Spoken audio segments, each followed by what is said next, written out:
Hello, and welcome to the SAF Audiovisual Cast, where we, SAF, connect and share information from top university officials, faculty, and administration directly with SAF students and parents. Thanks for joining us. First, I'm your host, William, with SAF and IES here in Chicago. Our guest today is the Executive Director of the American Language Program from the School of Professional Studies at Columbia University, Miss Mary Pickett. Hello, Mary. Hi. So, Mary, you come from a background in language studies. You've studied at the University of Nottingham, the University of London. If I'm not mistaken, you did some undergraduate work in language, but not English, and then you've done some master's work, obviously fine-tuning some of that as well. Would you be willing to give us a little intro? Yeah, so I did my undergraduate studies in German, actually German and art history, but the art history is less useful. The German took me to Germany, and that was where I actually started as a language teacher. I did a University of Cambridge certificate, taught in various places. That led to a diploma from the University of Cambridge. Then I did some teacher training where I trained people to be English language teachers. And then after that, I did my master's in TESOL through the Institute of Education at the University College London. And yeah, that's what got me to my current position. So speaking of that current position, could you tell us a little bit more about your role? Yeah, I joined the American Language Program almost 10 years ago, coming up on 10 years ago. And I was initially hired as an associate director, where I ran the day-to-day operations of our intensive program and our part-time program. And then in 2015, the director stepped down, returned to the classroom. I stepped in an interim role. I was still there 3 years later, and so they made it official. And so now I kind of run the whole program. It's quite a small operation in terms of administrative support staff, but I oversee the scheduling of all the classes. I oversee the instructors, keep things running smoothly, do a little bit of help with marketing and the budget and all that kind of thing. So yeah, that's what I do. So wonderful. And I guess we'll get into a little bit more detail of the school in a bit, but you're also based in New York City at Columbia, which, so as I understand, it's a decent sized city, right? It's kind of large. Yeah, it's pretty large. Yeah. Can you tell us about life in New York City? It's well, they call it the capital of the world, and it's it's an amazing city to live in. It's an amazing city to study in. As you may be aware, the full title of Columbia University is Columbia University in the city of New York. And so, yeah, the city is a huge part of both Columbia University, and it's a core part of the American Language Program. It plays a big part in what we do with our classes and with our instruction. So yeah, I love it here. I've been here myself since 2004, so 16 years. Yeah. Wonderful. Now, you mentioned Columbia University. Can you give us a little bit of info on the school itself? Well, it's one of the top universities in the world and in the US. It's a wonderful place to study. When you first walk onto the campus, it's a beautiful place to work. You can study in so many different fields. Yeah, you can fulfill your dreams at Columbia. It's a great place to study. It's a very, very good university, and I love working there. Oh, wonderful. Now, today, we're lucky to have you representing the American Language Program, the ALP, and as I understand, it's one of the oldest English as a second language schools within the country. Is that right? Yes. Yeah. So Columbia started teaching English language courses at the university in 1911. And our intensive program began in 1954. So it is one of the oldest English language programs in the US. There's a little bit of a debate about who has the oldest program. So although we think it is us, we're collegial, and we say we're one of. Yeah. Okay, so it's an English as a second language program. Maybe we can go into a little bit more detail. So what would you offer overseas students? Well, we have, for our overseas students who are coming in on our student visa, on our I-20, we offer intensive English language programs. In the fall and spring, we offer 14-week programs. We have 18 hours of instruction per week. And we have, the great thing about our program is we have just one intensive program, and with 8 different levels of proficiency, from pre-intermediate level right through to very high advanced. We teach integrated skills. So you have usually 2 or 3 different instructors who work very closely together to build the course, but we don't have a writing instructor or a grammar instructor.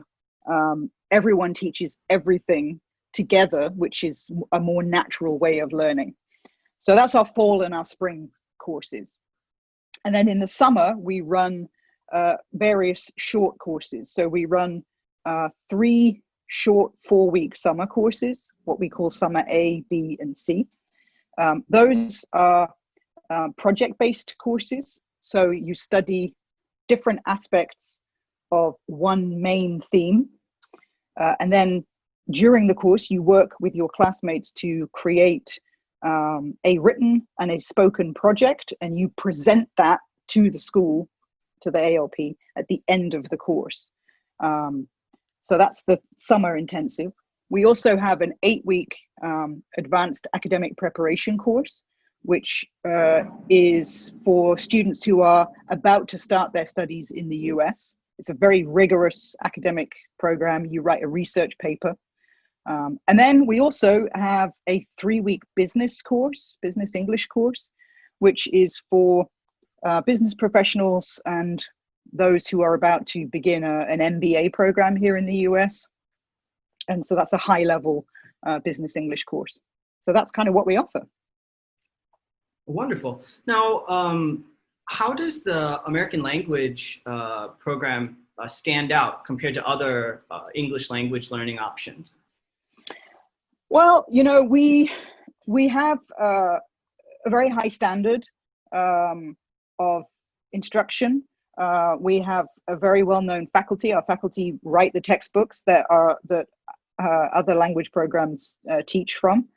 I think we have a very rigorous curriculum. And I think the other thing that we do is, because we're here in New York City, and New York City is such an important part of the university and our program, we also integrate New York City very closely into our curriculum. So you're learning English, but as we always say, it's so much more than English, because you're also learning about the city, you're learning about US culture, and we kind of integrate those elements into our courses. So it's a very well structured program. We're quite strict, which may not be for everyone, but if you come to us, your goal is to learn English, and our goal is to make sure that you do that. And so we hold our students to quite high standards, as they would if they were Columbia University students. And so I think that plus our location and our instructors make it a great program. Wonderful. And thank you for the answer. Definitely lots of unique positions for the program. You also touched on a topic that I think is quite interesting. It might not be for everyone. It sounds quite challenging, but many students want to be challenged. I mean, I want to stress that we do push our students, you work hard, but we also want to make language learning fun and engaging. So I think the profile of a successful student is someone who really has a definite direction and goal that they want to move in. So they want to come here to use their time to improve their English, but they want to, at the same time, learn about the US. They want to learn about US culture. They want to learn about New York. They want to learn about other cultures, because that will also happen in our program. And maybe even learn a little bit about themselves at the same time. One big important thing that we focus on in our program is critical thinking. So our goal is to really push our students to look at things with different eyes and think about things in different ways. And so the ideal student is someone who is ready to kind of explore things and look at new topics and new ideas and question them a little bit. And so it is hard work, but it's also fun and engaging and interesting at the same time. Wonderful.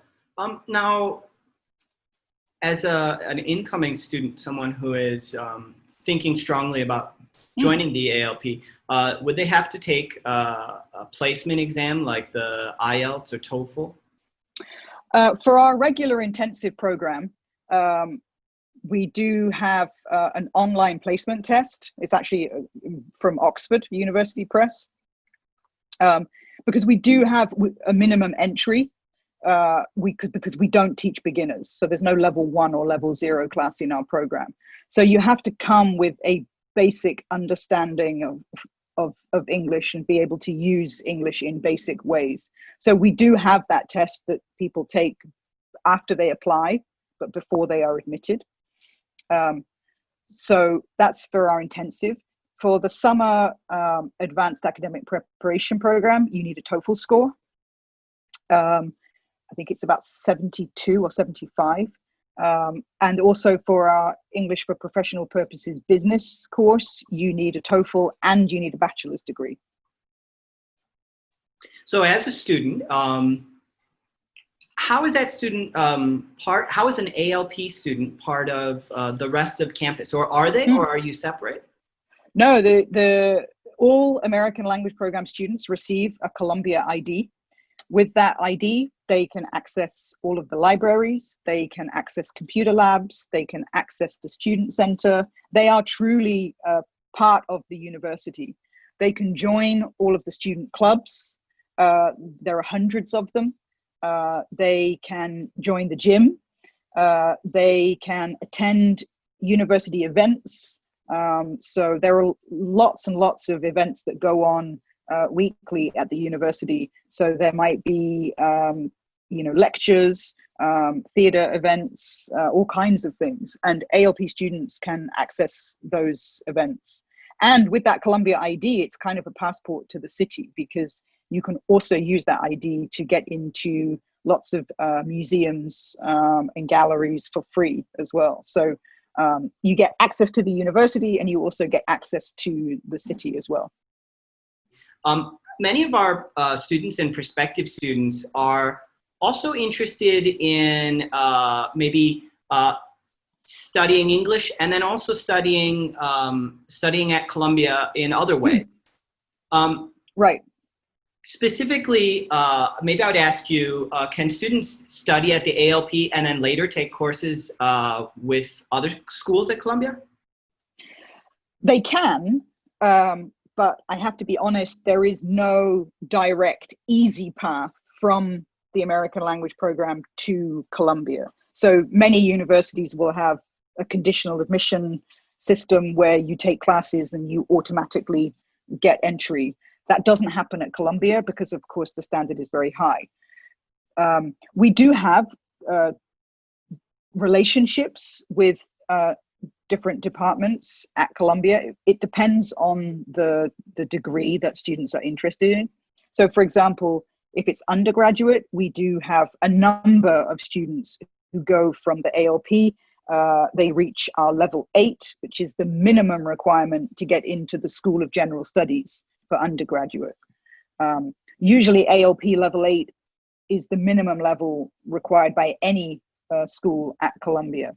But that English piece is only one part of the admission. So the student still has to demonstrate all of the other admission requirements, so the GPA and the prerequisites and everything else.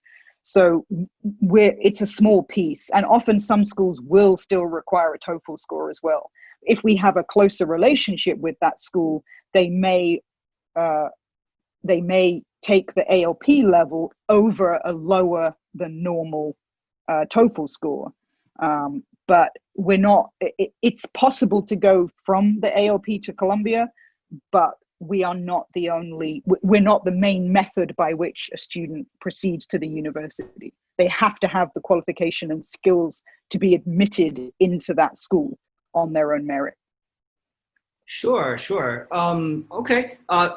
Glad to ask and clear answer. Thank you for that.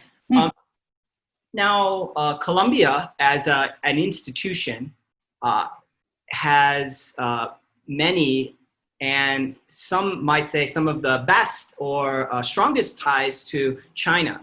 I would introduce a little bit from my understanding, but between China and East Asian Studies, there's the Weatherhead Institute, the China Center for Social Policy, and obviously Columbia sends and receives many students. Can you tell us a little bit more about the connections between China and Columbia? Well, I mean, I think there are a lot of Chinese students who study in many different programs at Columbia. I think in the engineering department, they have very close ties. As you said, the Weatherhead Institute, we actually, the ALP teaches in our part-time program a number of students from the East Asian Languages and Culture Department. And within SPS, in our applied analytics and enterprise risk management programs, there's a big population of Chinese students. So it's hugely important, I think, for Columbia. And we value those students. They make an important contribution, and that they are an important part of our campus as well. And it also means that now you can get great Chinese food from the carts just outside on Broadway. So there's every cloud there's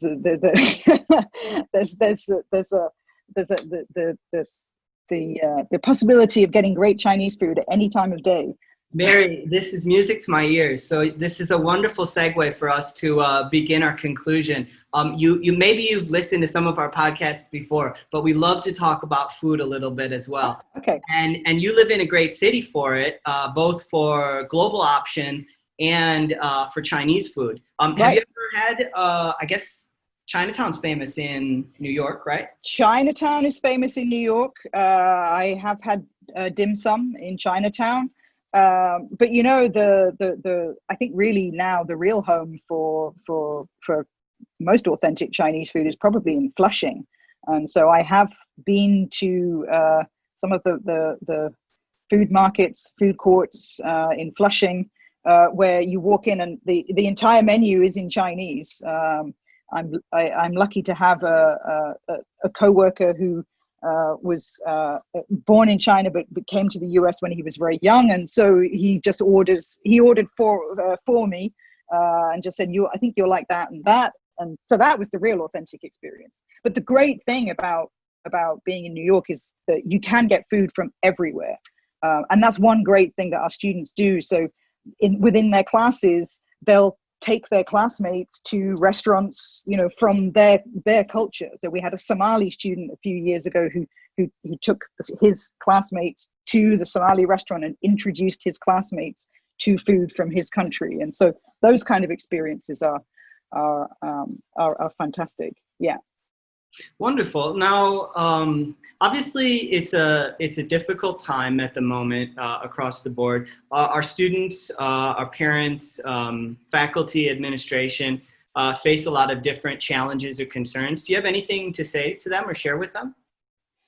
Yeah, I mean, it is a very challenging time. It's a challenging time for everybody who works in education in the US, and for everyone who is thinking about sending students to study in the US. I know that that Columbia is extremely committed to student safety, and they won't do anything that puts either faculty, administrators, or staff at risk. And so the university follows the lead of state authorities, New York state authorities, and so I feel confident that when we do reopen, whether that is in fall or in spring or whenever, that it will be done in a careful, considerate way that makes everyone feel as comfortable as possible. But yeah, it's definitely a challenging time. There's no way to say it any differently than that. Well, thank you for that, Mary, and thanks so much for your time today. Anything else you'd like to share with us before we call it a day? No, I don't think so. I mean, all I can say is that the ALP is a wonderful program, and I think that, and I know that I'm biased because I'm the director of that program, but one thing I think that is clear is that the students get so much more from studying in our program than the English, and that is something that keeps me interested and engaged in the field of English language instruction. That students come away better people and better English speakers. It's what they learn beside the English that is the most interesting thing, I think, for me, and it's consistently shown every single semester and every single session that we run. Well, thanks again, Mary. Thank you. It was a pleasure.